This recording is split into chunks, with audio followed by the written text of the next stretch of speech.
Hello dear students, मैं हूं यासिर खान और आप देख रहे हैं मेरा YouTube channel learn chemistry with Yasir Khan. Dear students, आज हमारा जो लेक्चर है वो है फिज़िक्स के बारे में। फिज़िक्स के बारे में किस तरह है, आज के लेक्चर में हम डिस्कस करेंगे कि वेक्टर्स को हम कैसे ऐड कर सकते हैं। टू वेक्टर्स को हम triangle law of vector addition के बेस पर हम किस तरह ऐड कर सकते हैं। तो चलते हैं triangle law of vector addition की तरफ। सबसे पहले हमें जानना होगा कि ट्राइंगल लॉ हमें क्या कहता है। तो ट्राइंगल लॉ जो है बेसिकली इसको हम दो वेक्टर्स के एडिशन के लिए यूज़ करते हैं। अगर दो से ज़्यादा वेक्टर्स हो तो फिर उसके लिए हम parallelogram law of vector addition जो है उसको यूज़ कर सकते हैं। और इसी तरह हेड टू टेल रूल भी एक जो है एक मेथड है वेक्टर की एडिशन के लिए। तो आज के लेक्चर में हम क्या डिस्कस करेंगे, आज के लेक्चर में हम triangle law of vector addition को डिस्कस करेंगे। तो चलते हैं अपने टॉपिक की तरफ। सबसे पहले triangle law of vector addition जो है इसको हमें समझना होगा कि ये क्या चीज़ है। तो triangle law of vector addition इसको हम इस तरह डिफाइन कर सकते हैं कि if two vector are represented by two sides of a triangle taken in same order, then the resultant is given by the third side of a triangle while in opposite order। ये definition हमें ये कहता है कि जब हम किसी triangle के दो साइड्स को दो वेक्टर पर रिप्रेजेंट करें, दो साइड्स को हम दो वेक्टर पर रिप्रेजेंट करें, जो तीसरा साइड होगा वो हमें क्या शो करेगा, वो हमें रिजल्टेंट वेक्टर शो करेगा। लेट्स सपोज हम इसका एग्जांपल लेते हैं। ये हमारे पास दो साइड्स हो गए एक ट्राइंगल के। ये क्या हो गए, to sides of a triangle. ये हमारे पास दो साइड्स ऑफ अ ट्राइंगल हो गई। ये हमें क्या शो करता है, ये हमें दो वेक्टर्स शो करता है। अब जो तीसरा साइड इस ट्राइंगल का वो जो होगा वो हमें क्या शो करेगा, वो हमें रिजल्टेंट वेक्टर शो करेगा। तो यहाँ ये जो तीसरा साइड है इसको हम यहाँ ऐसे लेंगे, तो ये जो है ये रिजल्टेंट वेक्टर हमें शो करेगा कि इन दोनों का जो सम जो है वो इसके इक्वल है। अब इसको एग्जांपल के ज़रिए करते हैं। लेट्स सपोज हमारे पास एक वेक्टर ए है, वेक्टर ए, वेक्टर ए है वो इस तरह है, इस तरह है। और एक वेक्टर बी है, क्या है, वेक्टर बी, एक वेक्टर बी है, इसको हमने इस तरह रिप्रेजेंट किया। ठीक है। अब देखिए, अब हम इसको triangle law of vector addition के बेस पर इसको हम किस तरह ऐड करेंगे। तो यहाँ हम इसको एक दूसरे के साथ जो हेड टू टेल रूल है उसके बेस पर एक दूसरे के साथ कंबाइन कर देंगे। तो ये बन जाएगा वेक्टर ए, वेक्टर ए बन गया, और ये हो गया वेक्टर बी, वेक्टर बी, क्या हो गया, वेक्टर बी। अब देखिए ये हमारे पास एक ट्राइंगल के दो साइड्स के इक्वल है ना। अब देखिए तो इनका जो जो तीसरा साइड होगा, ये दोनों किस ऑर्डर में, ये दोनों सेम ऑर्डर हैं, सेम ऑर्डर में है। अगर आप यहाँ देखें तो हमारे पास इसका हेड और दूसरा जो वेक्टर है भी इस, ये दोनों एक दूसरे के साथ हमने कंबाइन किए हैं। अब इसका अपोजिट ऑर्डर क्या होगा, और जो तीसरा साइड होगा वो इसके रिजल्टेंट के इक्वल होगा। लेट्स सपोज हमारे पास हमने जो है इसका तीसरा साइड हमने बना लिया, तीसरा साइड हमने बना लिया, लेकिन यहाँ अब देखें हमारे पास क्या है कि जो ए और बी वेक्टर होंगे फर्स्ट टू साइड जो हम लेंगे वो दोनों क्या होंगे, वो सेम ऑर्डर में होंगे।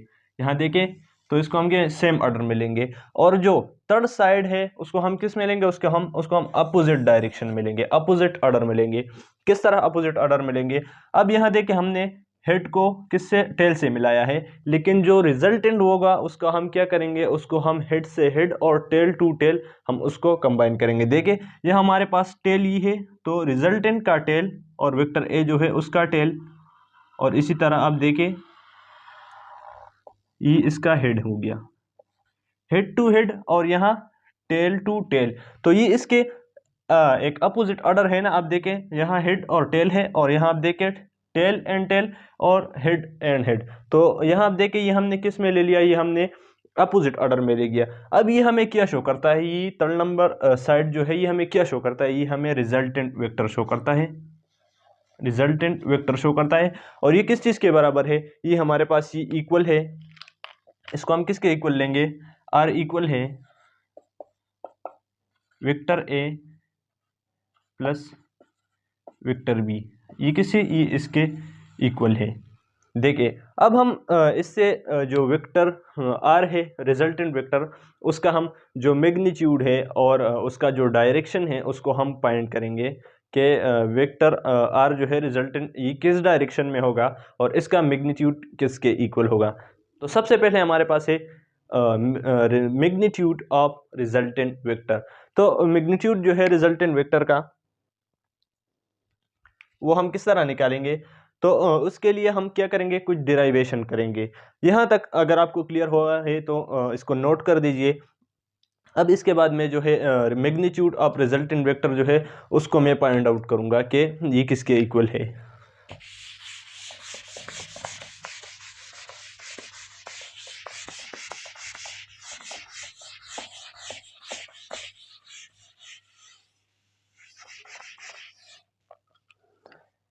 देखिए हमारे पास जो वेक्टर है,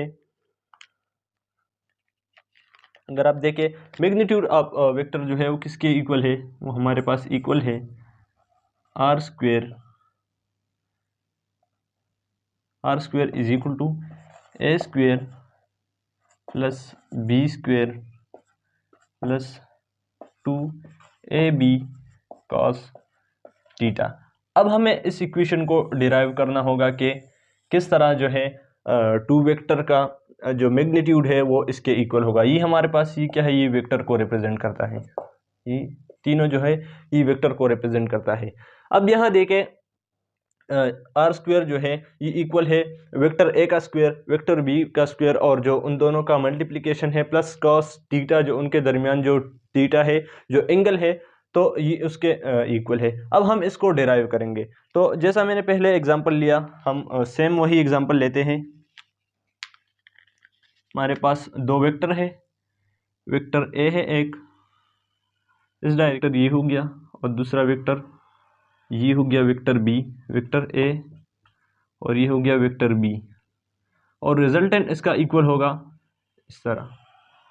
ये हमारे पास इसका रिजल्टेंट जो है वो इसके इक्वल हो गया। अब हम मैग्नीट्यूड को फाइंड करने के लिए हम क्या करेंगे, हम यहाँ एक परपेंडिकुलर जो है वो ड्रा करेंगे। परपेंडिकुलर इससे लेंगे, हमने एक परपेंडिकुलर ले लिया, इस पर जब हम इस तरह एक परपेंडिकुलर लेंगे तो ये एक जो है एक ट्राइंगल यहाँ बन जाएगा, एक ट्राइंगल यहाँ बन जाएगा और ये कंप्लीट जो है ये भी एक ट्राइंगल है। तो इसको हम नेम देंगे कि ये लेट सपोज हमारे पास एम हो गया, इसको हम एम से रिप्रेजेंट करें, इसको एन से, इसको ओ से, और ये जो पॉइंट है इसको पी से रिप्रेजेंट करते हैं। अब देखिए हमारे पास हम एम का आर का मैग्नीट्यूड जो है रिजल्टेंट वेक्टर का वो किस तरह फाइंड करेंगे। तो आप इस जो है इसको आप देखें क्या बनता है, वो एन ओ एन पी ये एक ट्राइंगल बनता है और दूसरा ट्राइंगल बनता है एम एन ओ। तो सबसे पहले जो ओ एन पी है इस ट्राइंगल की बात करते हैं, ट्राइंगल ओ एन पी। तो उसको अगर आप देखें तो ये इस तरह है, यह इस तरह ये एक ट्राइंगल है, ई साइड हो गया ओ, ई साइड एन और जो तीसरा साइड है वो है पी। यहाँ जो है ये बी वेक्टर है। अब बी वेक्टर के दो कंपोनेंट्स हैं, एक हमारे पास जो है वो है बी कॉस थीटा और ये साइड जो है ये इक्वल है बी साइन थीटा। तो यहाँ क्या बन गया, यहाँ हमारे पास इसके जो है दो कंपोनेंट्स वो बन गए, एक बी साइन थीटा और बी कॉस थीटा। तो इसको अगर हम यहाँ पुट करें तो ये हमारे पास बन जाएगा बी कॉस थीटा और बी साइन थीटा, ये इसके इक्वल हो गया। अब इसकी बात तो ख़त्म हो गई, ये किस चीज़ की बात, ये हो गई B sine theta B cos theta. अब देखिए अब हमें तो चाहिए कि हम जो रिजल्टेंट वेक्टर है उसके कंपोनेंट्स को फाइंड करें, जो एक ए वेक्टर के कंपोनेंट्स है और बी वेक्टर, और इन दोनों को हम बाद में क्या करेंगे, इनको हम ऐड करेंगे और हमें जो रिजल्टेंट वेक्टर है मैग्नीट्यूड है उसका वो हम फाइंड आउट करेंगे। तो अगर यहाँ इस होल ट्राइंगल की बात करें तो ये हमारे पास इक्वल है ट्राइंगल एम एन पी। यहाँ देखें एम एन पी ये कंप्लीट ट्राइंगल है, यहाँ एम एन पी को अगर आप देखें तो ये एक कंप्लीट ट्राइंगल है। अब इसमें हमारे पास कौन कौन से साइड है, तो ये इस तरह है,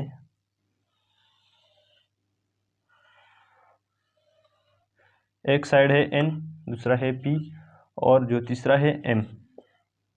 अब n m n p को अगर देखें तो यहाँ रिजल्टेंट है और यहाँ वेक्टर a है और इस तरह जो है वेक्टर b है।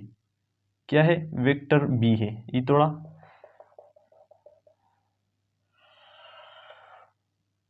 यहाँ जो है वेक्टर b है। अब देखिए इसमें हमारे पास एक ट्राइंगल, छोटा ट्राइंगल जो है वो इसके अंदर जो है वो यहाँ मौजूद है।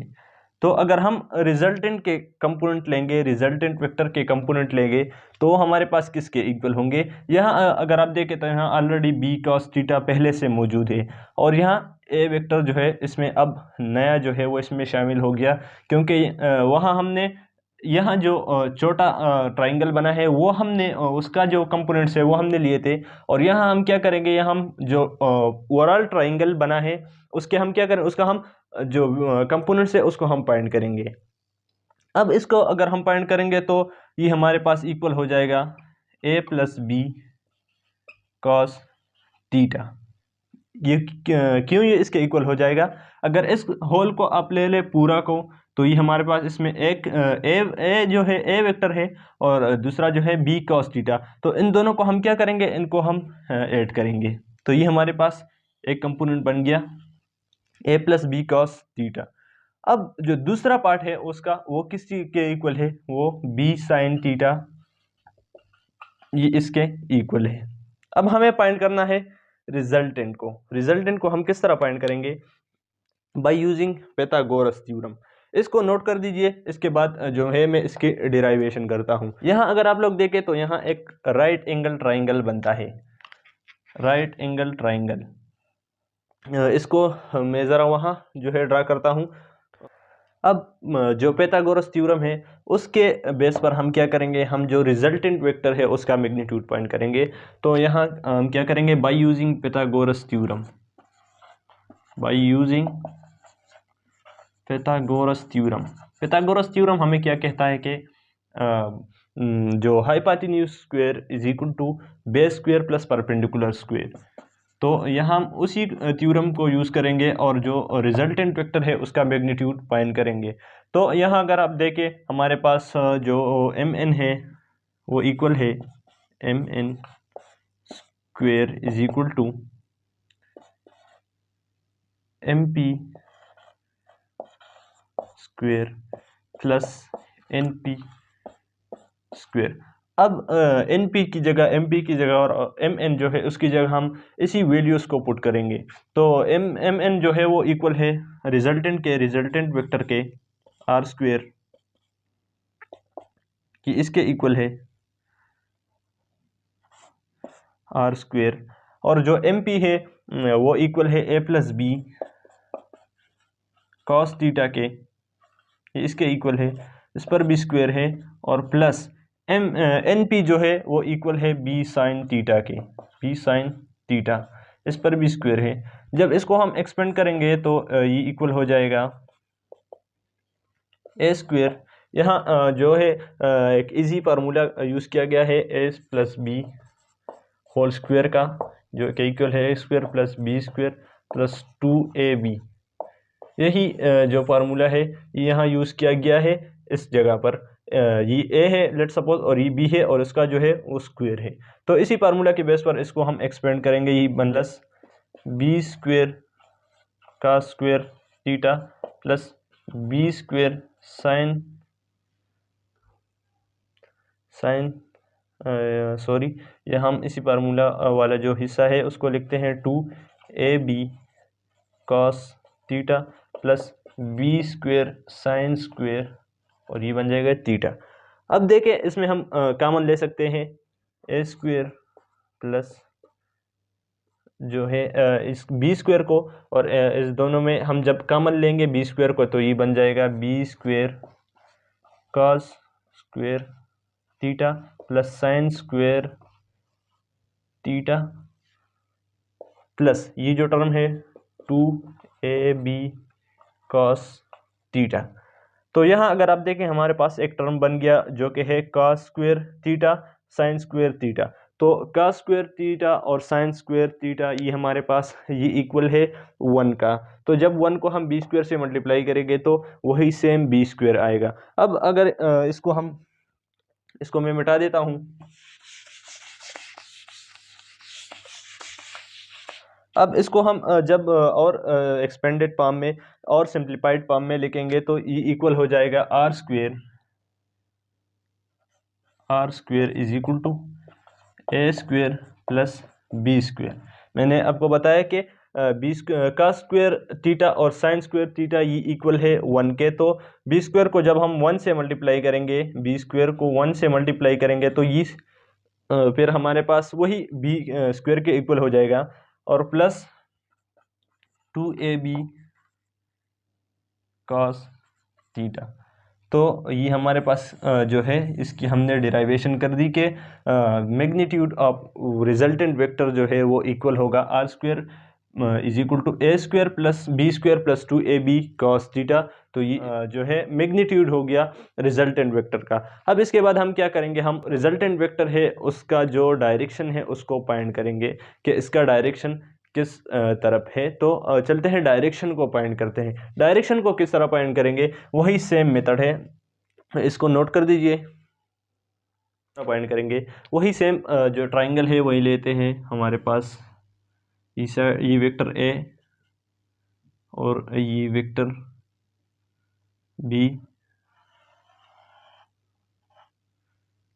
बी और ये जो है ये वेक्टर, ये जो रिजल्टेंट वेक्टर था वही है। और यहाँ हमने परपेंडिकुलर ड्रा किया था, ये वही परपेंडिकुलर है। तो इसका हमने ये किस तरह बनाया था, ये था MNO और ये पी साइड था, ये रिजल्टेंट वेक्टर और ये बी वेक्टर। अब यहाँ अगर हम डायरेक्शन की बात करें रिजल्टेंट वेक्टर की, तो आप इजीली कह सकते हैं कि आर हमारे पास अल्फा एंगल पर है। लेट सपोज ये एंगल हमने अल्फा ले लिया, ये हमारे पास अल्फा एंगल पर है वेक्टर ए से। रिजल्टेंट वेक्टर अल्फा एंगल पर है वेक्टर ए से। क्या कह सकते हैं कि रिजल्टेंट वेक्टर जो है वो हमारे पास अल्फा एंगल पर है with respect to vector A. Vector A से हमारे पास अल्फा एंगल पर है, ये तो हम ऐसे कह सकते हैं। लेकिन इसका मैथमेटिकल जो रिलेशन है, इक्वेशन है, वो हम किस तरह फाइंड करेंगे कि जो डायरेक्शन ऑफ रिजल्टेंट वेक्टर है वो किस तरह इक्वल है इस चीज़ की। डायरेक्शन जो है वो इक्वल हो जाता है tan theta is equal to B sine theta divide by A plus B cos theta. तो यहाँ हमने क्या लिया था, यहाँ हमने बी साइन थीटा लिया था, बी साइन थीटा ये हमने लिया था। और यहाँ जो है A plus B cos theta ये हमने लिया था। तो हमारे पास जो टेंजेंट थीटा होता है उसको हम क्या डायरेक्शन फाइंड करने के लिए हम टेंजेंट थीटा जो है उसको यूज़ करते हैं कि किसी भी वेक्टर का हम उसका डायरेक्शन जो है वो फाइंड कर सकते हैं। तो टेंजेंट थीटा हमारे पास इक्वल है, टेंजेंट थीटा इक्वल है perpendicular divide by base, perpendicular divide by base. तो ये टेंजेंट थीटा जो है वो इसके इक्वल है। तो टेंजेंट थीटा जो है वो इक्वल है परपेंडिकुलर डिवाइड बाई बेस। तो यहाँ एक ट्राइंगल है, लेट सपोज इस ये जो हिस्सा है इसको इग्नोर करते हैं, इसको इग्नोर करते हैं। तो ये हमारे पास एक कंप्लीट ट्राइंगल बनता है MNP। अब इस ट्राइंगल में हमारे पास परपेंडिकुलर साइड क्या है और जो बेस है वो क्या है। तो इन दोनों की वैल्यू जो है उसको हम यहाँ पुट करेंगे तो हमारे पास क्या बन जाएगा, जो टेंजेंट थीटा है जो वेक्टर की रिजल्टेंट वेक्टर का जो डायरेक्शन है तो वो हम इससे फाइंड कर सकते हैं। अगर इसमें हम वैल्यू को पुट करें इसको तो ये हमारे पास इस चीज़ के इक्वल हो जाता है और ये जो है ये हमारे पास इक्वल है रिजल्टेंट वेक्टर का डायरेक्शन। तो सी था हमारा आज का लेक्चर जिसमें हमने ट्राइंगल लॉ ऑफ वेक्टर को हमने डिस्कस किया और इसी तरह उसका जो मैग्नीट्यूड है और डायरेक्शन वो हमने डिराइव किया कि किस तरह हम जो दो वेक्टर है उसका मैग्नीट्यूड और डायरेक्शन को फाइंड करेंगे। और डियर स्टूडेंट्स, अगर आपको हमारी वीडियो अच्छी लगी हो तो वीडियो को लाइक कर दीजिए और चैनल को ज़रूर सब्सक्राइब कर दीजिए। मिलते हैं इंशाल्लाह नेक्स्ट लेक्चर में।